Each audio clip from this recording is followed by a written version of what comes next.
RSTP News. Bom dia, primos. A sua manhã cheia de informações atualizadas. Os principais acessos à cidade com trânsito intenso.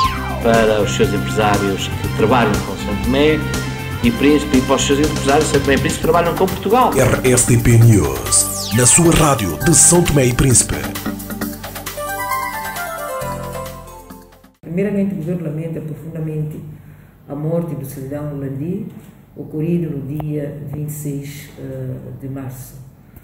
Portanto, endereça à família enlutada os sentimentos de profundo pesar neste momento de dor e de tristeza.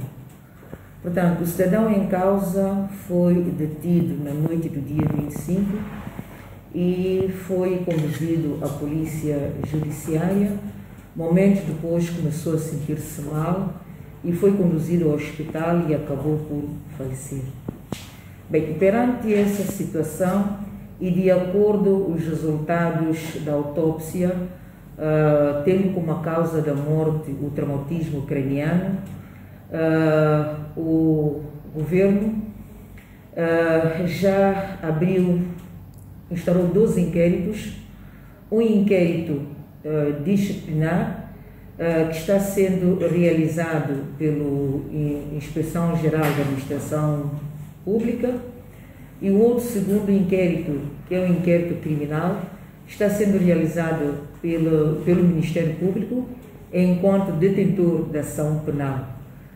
Portanto, após a instauração destes inquéritos, os agentes serão responsabilizados, os infratores serão responsabilizados,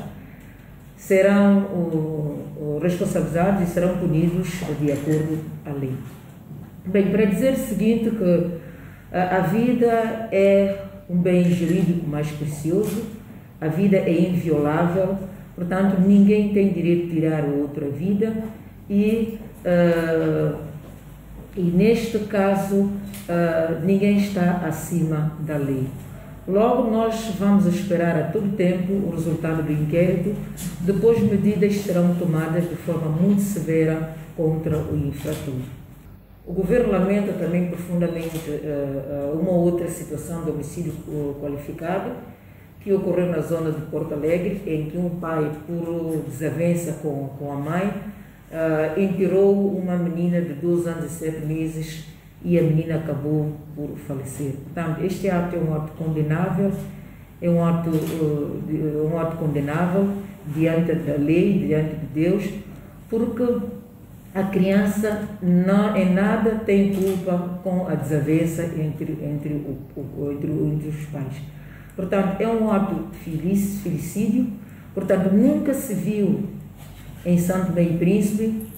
Portanto, nós estamos extremamente preocupados e apelamos os sociólogos, os antropólogos, os psicólogos, que realizem um estudo de forma muito aprofundada para nós conhecermos e entendermos as alterações em termos de mudanças comportamentais, em termos de atitude que se tem registrado ultimamente com o aumento da criminalidade. Porque o povo de São Tomé e Príncipe é considerado um povo amável, um povo acolhedor, um país de paz. São Tomé e Príncipe é considerado um país de paz, mas nos últimos tempos o aumento da taxa de criminalidade em todos os níveis tem estado a preocupar o governo. Por isso é preciso nós efetivamente analisarmos a sociedade santomense, analisarmos a família santomense e debruçarmos sobre um estudo para que possamos entender quais são as causas, as razões que levam efetivamente um ou outro cidadão a ter esta atitude, uma atitude reprovável, uma atitude condenável. Sr. Ministro, há pouco disse que o relatório, as autópsias médicas diz que o cidadão que estava na custódia da PJ foi, por causa da morte, traumatismo craniano. Isso quer dizer que foi espancado na polícia judiciária até a morte? Não, nós vamos esperar, o inquérito está a decorrer, portanto, de acordo com a autópsia, a causa da morte foi traumatismo craniano. Mas, no entanto, abriu-se o inquérito e os agentes estão a ser ouvidos. Vamos esperar todo o tempo o resultado do inquérito. Quantos agentes são envolvidos nesse caso? São vários agentes, tanto os agentes da Polícia Judiciária como os agentes dos serviços prisionais. Portanto, o inquérito está a decorrer a bom ritmo, de uma forma urgente, e o inquérito criminal está sob a tutela do Ministério Público, enquanto detetor da ação penal. Por isso, vamos esperar os resultados do inquérito. Não podemos tirar ilações precipitadas. Senhora Ministra, o que paira dúvida no meio dessa confusão toda é que, segundo o diretor do Centro Prisional, diz que o indivíduo saiu são da cadeia central para a PJ. No espaço de 3 horas, olha para o traumatismo craniano. Será que a PJ tem para aplicar medidas muito coercivas, digamos assim, até violência, para tirar as informações que ela não precisa? Tem esse conhecimento? Não é do meu conhecimento. Efetivamente, o cidadão saiu dos serviços prisionais e foi à Polícia Judiciária. É bem possível que ele possa ter sentido alguma coisa, mas, no entanto, como eu já referi, nós vamos esperar o inquérito. Depois do resultado do inquérito é que vamos saber o que fazer, e eu volto a dizer que o infrator será responsabilizado, será punido de forma severa, porque é um ato condenável. Mas, no entanto, temos que esperar o resultado dos inquéritos. Há vozes que dizem que o indivíduo já saiu morto da polícia da PJ e não morreu no hospital, mas sim morreu na PJ. Qual é a informação que o Sr. Ministro tem de concreta em relação a este caso? De acordo às informações que eu tive, que o indivíduo sentiu-se mal, foi-lhe dado um copo d'água, depois foi conduzido ao hospital e lá faleceu. Essas são as informações oficiais que nós, enquanto governo, tivemos. Portanto, o indivíduo saiu da Polícia Judiciária, estava a sentir-se mal, foi conduzido de imediato para o hospital e durante o tratamento, durante os expedientes, o indivíduo acabou por falecer. 3 meses no mato, 3 horas na polícia, sente-se mal mora. Na sua ótica, como cidadão, como ser humano pensante, qual é o juízo que faz? Bem, não podemos tirar relações precipitadas, é preciso esperar o resultado do inquérito. Portanto, efetivamente, o cidadão ficou 2 meses e meio foragido. Foi por isso que o Ministério Público distribuiu o mandato de captura para as forças militares e paramilitares, que quem pudesse encontrar-se, pudesse capturá-lo, detê-lo e conduzi-lo ao Ministério Público. Mas, no entanto, quando os agentes da polícia, dos serviços prisionais o deteram, como era de noite, ele pernoitou na cadeia central, onde no dia seguinte foi conduzido à Polícia Judiciária, de forma que a Polícia Judiciária, enquanto uma polícia de investigação criminal, uma polícia que tem a competência de investigar os crimes superiores a 3 anos, pudesse conduzi-lo ao Ministério Público. Infelizmente aconteceu que ele acabou por falecer. Por isso nós vamos ter que esperar o resultado do inquérito, de forma nós tirarmos todas as ilações e podermos tomar uma decisão. Não podemos dizer que o indivíduo foi morto ou não, porque há um exame médico, há uma autópsia. Mas, no entanto, temos que esperar efetivamente o resultado dos inquéritos. PJ cadeia. 2 discursos completamente opostos. Que discursos opostos? A entrevista do diretor da cadeia e o comunicado da PJ. Como é que a senhora avalia esses 2 discursos como Ministra da Justiça? O que eu tenho a dizer é que o trabalho foi feito em colaboração entre as 2 forças. Logo, cada um sabe aquilo que diz. Cada um sabe aquilo, pelo menos o que nós estamos a dizer são coisas palpáveis. Portanto, temos o resultado da autópsia. Havia uma equipa de homicídio da Polícia Judiciária e havia agentes nos serviços prisionais. É bem possível que ele tenha sentido mal, é bem possível que ele tenha apanhado, se calhar, um trauma qualquer durante a sua fuga no mato. Portanto, é preciso nós fazermos o que estamos a fazer. Estamos a fazer um inquérito, estamos a fazer 2 inquéritos. Há um inquérito criminal, que é da competência do Ministério Público, e há outro inquérito disciplinar administrativo, que é do Ministério da Justiça. Após o resultado do inquérito, é que nós vamos chegar à conclusão e tomar as medidas medidas a nível judicial e a nível administrativo. Mas ele é que se entregou, Sr. Ministro. Ele não se entregou. Segundo... Ele não se entregou. Não sei se vê a entrevista do... O cidadão em causa não entregou. O cidadão em causa não se entregou. Houve uma negociação. Ele voluntariamente não se entregou. Foram 2 meses e meio que os agentes da Polícia Judiciária pernoitaram noites e dias à procura do indivíduo. Depois de muita negociação, é que ele pôs uma condição que efetivamente que ele não queria ir à Polícia Judiciária, mas sim que ele fosse aos serviços prisionais. E assim foi. Ele foi detido na noite de 25 e foi conduzido aos serviços prisionais. E na manhã seguinte, serviços prisionais teve como obrigação de conduzi-lo à Polícia Judiciária. Senhor Ministro, eu continuo com dúvidas. Se houve uma negociação, quer dizer que a polícia, as forças militares e paramilitares sabiam onde estava o sujeito, o indivíduo. Como é que a polícia vai negociar? Não foi a polícia que negociou. Não foi a polícia que negociou. Não, mas quer dizer que a polícia sabia onde estava o indivíduo. Não foi a polícia que... Se a polícia soubesse onde estava o indivíduo, ele seria capturado rapidamente. Então como é que foi a negociação? Portanto, chegou um momento que próprios familiares colaboraram para entregá-lo. Porque ele também já estava cansado de ser foragido durante esse tempo todo. E quem sabe durante esses 2 meses é bem possível que ele tenha apanhado uma queda ou coisa assim de gênero. Por isso vamos esperar o resultado dos inquéritos. Sr. Ministro, para já esta investigação descarta-se a possibilidade de violência sobre esse sujeito? Não sei, vamos esperar os resultados dos inquéritos.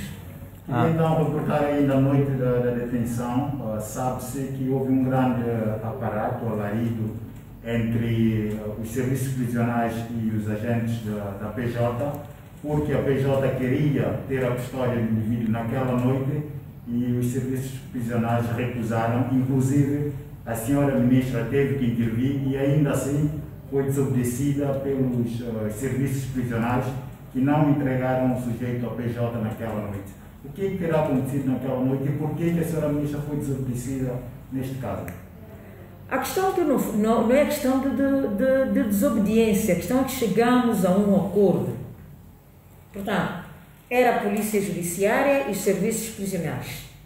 Portanto, quem chegou ao local para receber o indivíduo foi os serviços prisionais. E, de acordo à lei, em termos legais, é a Polícia Judiciária que tem que deter o indivíduo e encaminhar os autos para o Ministério Público. E então, naquela noite, a Polícia Judiciária queria receber o indivíduo. Em termos legais, tinha esse direito.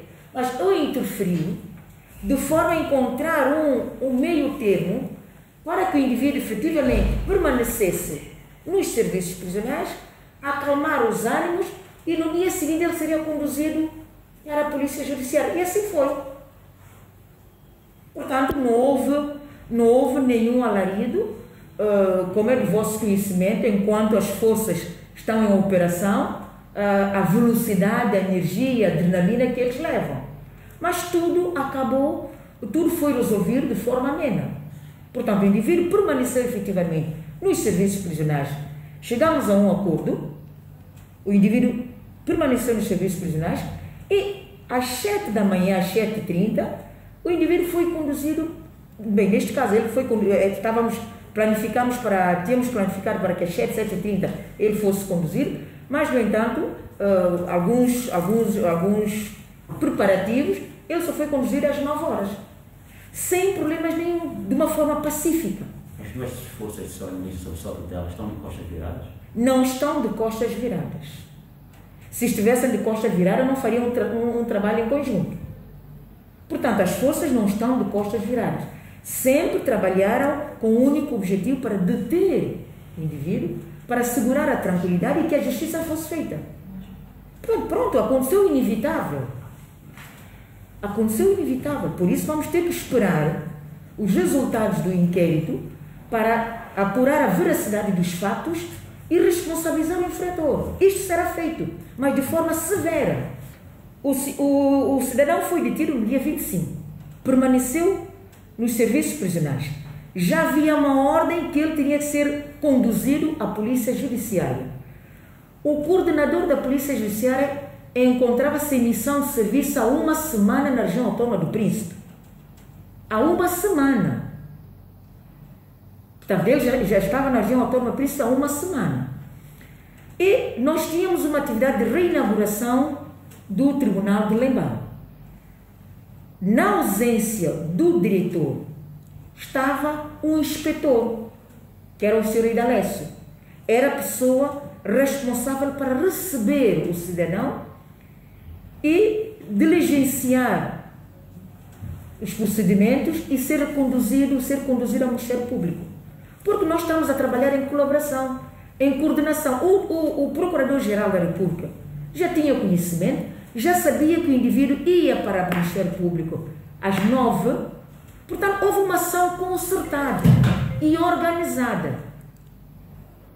Portanto, são daquelas coisas o imprevisto, porque tudo estava organizado, marcada a hora, a pessoa responsável que deveria encaminhar o cidadão para o Ministério, tudo estava organizado.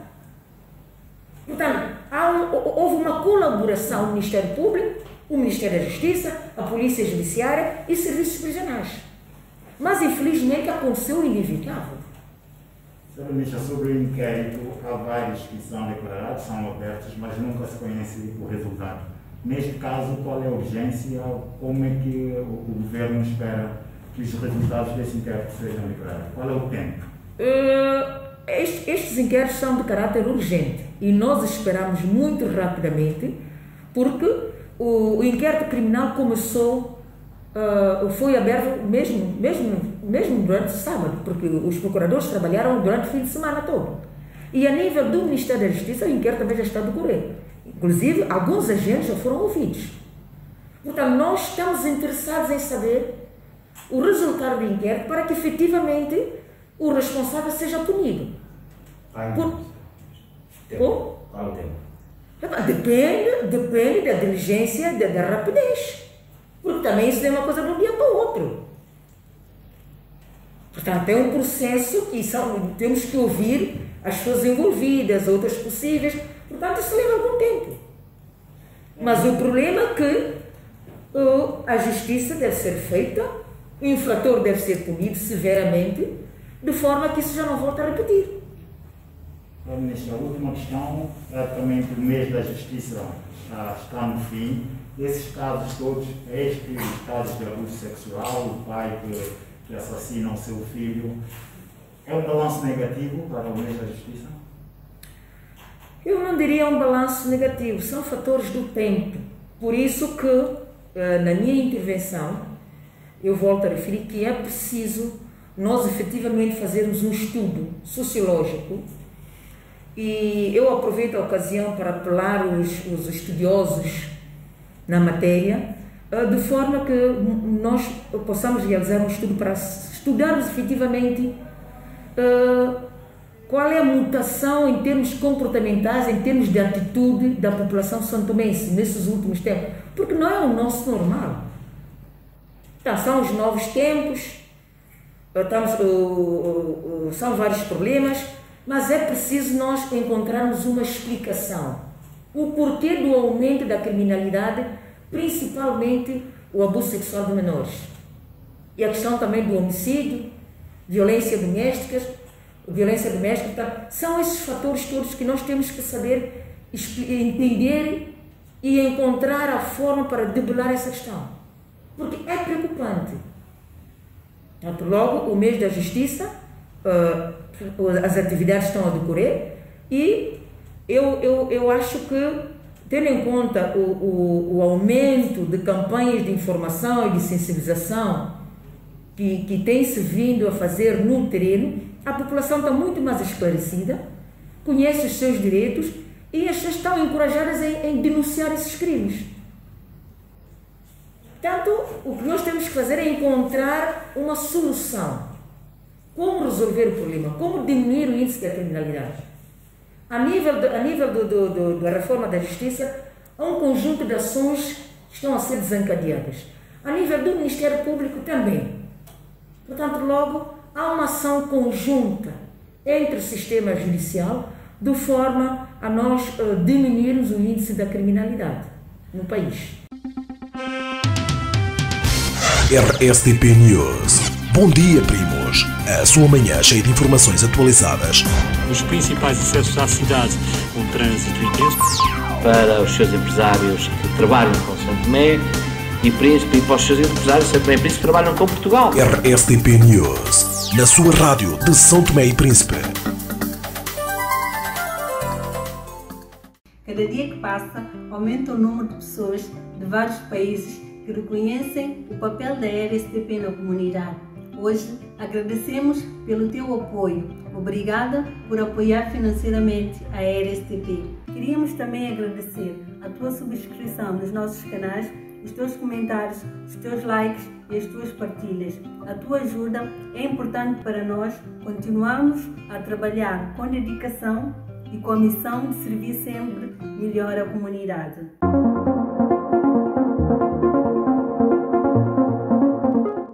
Olá, sou Ilse Cunha.